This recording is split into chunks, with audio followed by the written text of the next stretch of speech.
So we're going to do 10 T equalizations, 10 T Frenzels, 10 K Frenzels.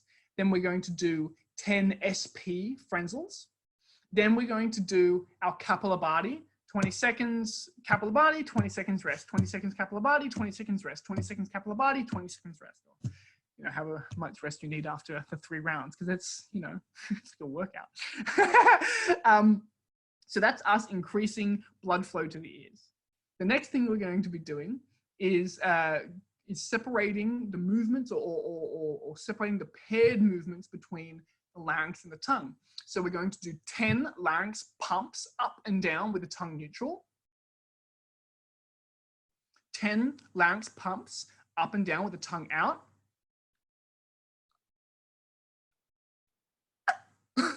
Then 10 larynx pumps with the tongue folded back over itself.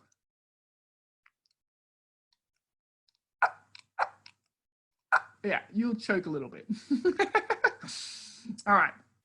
And then, so that's our exercises to disassociate the movements of the tongue and the larynx.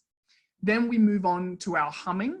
So we're going to be doing humming different letters. I don't want to really tell you letters because I feel like we'll find our own ones that are successful for us, but just as a guideline, we start by humming the letter N, humming the letter A, humming the letter O, humming the letter NG. Those 3 sounds tend to put our mouth into some varied positions that tend to be quite successful. Then we put it all together. Now, if you need to do a little bit of yawning before you do the humming, just to help find that feeling, do some yawning. But it's an uncontrolled exercise that doesn't really develop control of this thing, right? It just kind of gives you a feeling of what's going on. But that can help direct some awareness to where you need to be. So, and then you put it all together. Then you sit there and you lift the larynx up while you position the soft palate, and you hopefully get some crackling. And if you do that every day, you'll find that very, very quickly you develop quite a bit of control. And then you start going to the water, go down feet first, and then start going down at angles. And then the angles get steeper and steeper as the days and the weeks go on. Should we do all of them every day? Yes. All of the exercises every day. It'll take you about 15 minutes, 20 minutes. But that is the price of being able to hands-free. Learning how to hands-free equalize is something that takes time, but when you get it, you'll always have it, and you'll always be cooler than all the other divers around you. Because there's nothing cool about pinching your nose. So let's really quickly do 5 T Frenzels, T equalizations, where we're going to make a sound T. So we're gonna build up pressure behind the tongue. Our nostrils are gonna flare, because there's pressure inside, and we're going to equalize our ears, and then we'll release the tongue position. We should make a T sound.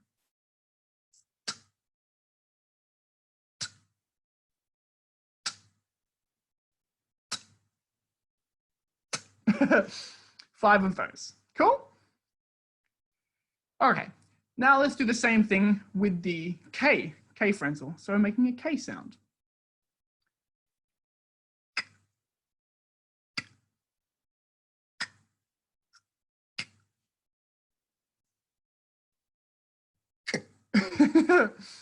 Lovely. Now let's do the same thing with the SP Frenzel position, also known as the H position or the H lock.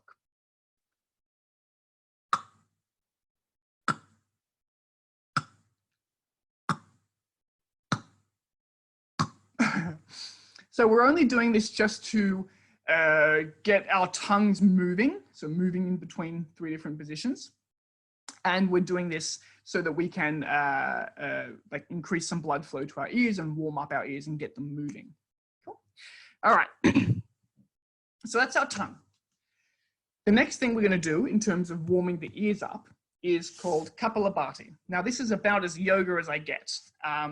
Kapalabhati is known as fire breathing, and it's when you do like a forced rapid exhale at the nose. And then you don't inhale actively, you just relax and let the air that will naturally come into your lungs, and you do it fast, or as fast as you can. So we're gonna do 20 seconds of this, and then have a 20-second break, 20 seconds, 20 seconds, 20 seconds, 3 rounds. And what you're going to be doing is you're going to be shifting a lot of blood flow to the head. And because we're shooting out large amounts of warm air out the nasal cavity and past the eustachian tubes, other things are going to happen, which I'm going to talk about soon. But let's just do this really quick. Kapalabhati, 3, 2, 1.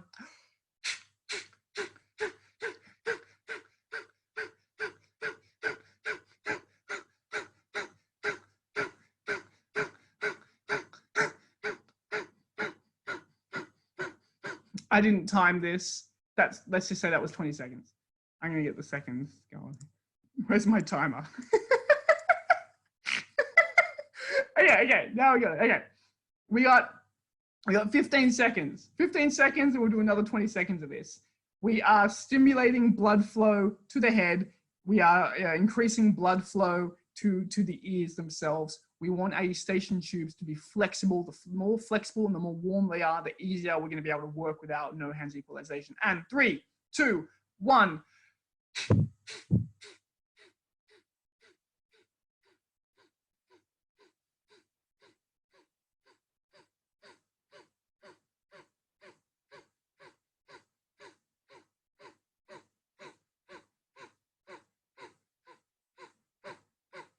Oh God, that's 20 seconds. So we're doing a short, active, forced exhale out the nose, and then relaxed, passive inhale, going straight back into the lungs. Do one more round of this.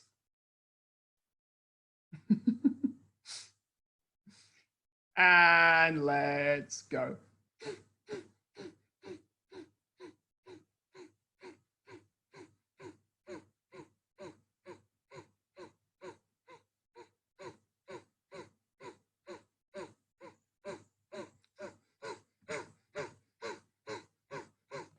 Whew. All right, cool. Now, you should be feeling quite warm around the head after doing that. I am feeling quite warm around the head. And we have just increased a lot of blood flow and increased our circulation to the head and to the ears. So the ears have been warmed up. The tongue has been warmed up. The next thing that we really want to do here is increase control of our larynx. So we're going to start now doing some exercises, which are going to be sort of like all about larynx control. Everybody with their tongue relaxed, neutral, their mouth relaxed, neutral. Lift your larynx up as high as it will go and then drop it down as low as it will go.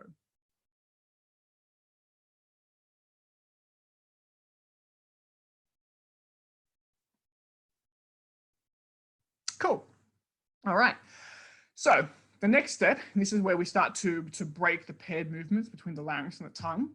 The next step is going to be, we're going to do the exact same thing, but with the tongue stuck out. So the mouth open, tongue stuck out.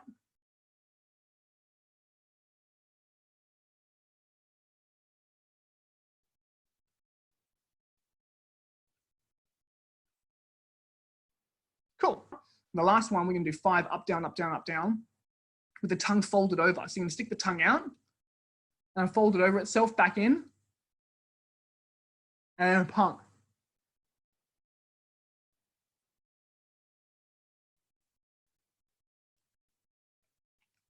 And this will probably make you gag. Eustachian tubes are open, you'll hear the hum loud in your ears. If your eustachian tubes are closed, you won't hear the hum so loudly in the ears.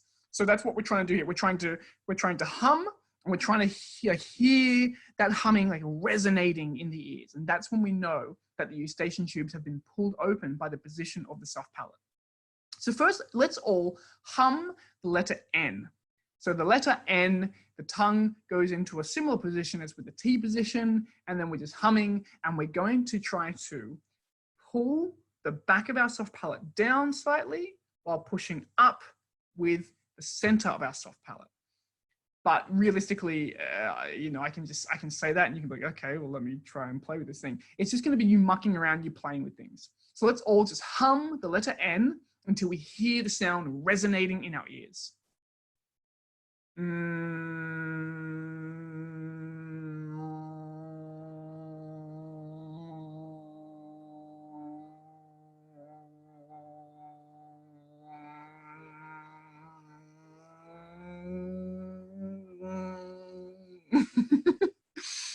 You're searching for the position that brings the sound loudly into the ears.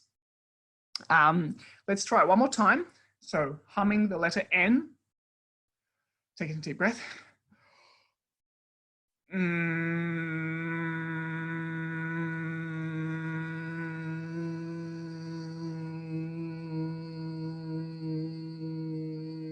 Let's try a different sound.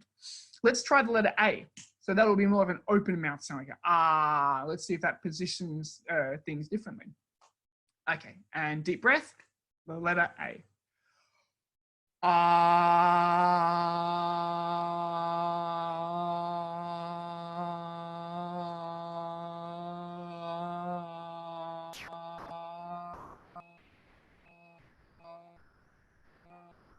Let's now go to a NG sound, which is kind of like if you think of the word sing, you can even say the word sing and just say the last sound for a prolonged period of time. So we're taking a deep breath and sing.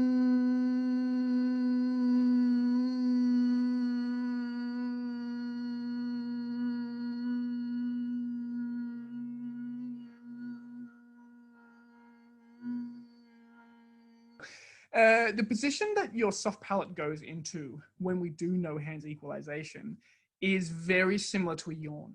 Now, the reason why I don't start by talking about, hey, let's just do some yawning, is because yawning is like it's something in which there are many movements with many parts of the mouth and the body, and it would be what I would refer to as an uncontrolled exercise.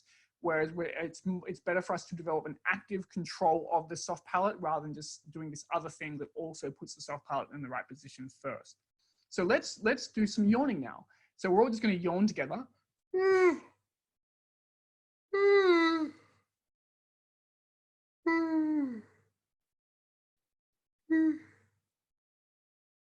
And did everybody feel like that whooshing sound, like that hollow sound, a whooshing sound, a crackling sound? That is the sound of VTO equalization. If you can get crackles and whooshes on dry land, you will eventually be able to get equalizations underwater. That's the sound we're looking for. So we can get it easily while we yawn. Many of us can get it while we yawn. The trick is now to get it with the humming, right? Or to get the loud vibration with the humming. Because the way that we put all of this together at the end is by very simply doing some hands-free or some VTO practice, where you put your tongue in whatever comfortable position it wants to be in, you position your soft palate, and you lift your larynx up. And as you lift the larynx up, ideally, we are hearing a crackling sound or a whooshing sound in the ears. You won't get an equalization, but you'll get the crackling whooshing. This is me doing it right now. My ears are crackling. Every time my larynx lifts up, my ears are crackling. A quick exercise to increase the flexibility of your eustachian tubes is this. So you're going to do a series of 5 equalizations 5 times. This is something you can do every day. So you're going to do 5 equalizations 5 times. The first equalization, you're going to equalize just strong enough. So like the absolute minimal strength required to cause an equalization. This is all Frenzel, mind you. So all Frenzel equalization. This is not a hands-free thing. This is just to increase the flexibility of the eustachian tubes so that you then in the future require less pressure to open them. So a very soft, the absolute minimal amount of pressure to open up the tubes. Then you do another equalization. The second equalization is a little bit more than that, but not quite as strong as you'd equalize on a dive. The third equalization, you equalize with the same strength that you would Frenzel on a dive. The fourth equalization, you equalize harder or firmer than you would equalize on a dive, and you hold the equalization for 3 seconds. The fifth equalization, and you'll need to be sitting down for this because you can get a bit dizzy and lightheaded, is you equalize as firmly as you can without experiencing any discomfort. I mean, any pain, any discomfort is bad. So, but you equalize as firmly as you can without any discomfort, and you hold it for 3 seconds. And then you rest for about 30 seconds and you go again. 1, 2, 3, 4, 5. 1, 2, 3, 4, 5. Every day. And like in the space of like 1 week or 2 weeks, you will experience like a very dramatic increase of the flexibility of your Eustachian tubes just with that exercise. So it's actually, it's surprising how fast it works. So that's all you need to do. And then if you had a tight left ear, it will become a loose left ear. If you have a tight right ear, it will become a loose right ear. If you have tight ears in general, they'll be flexible very, very soon.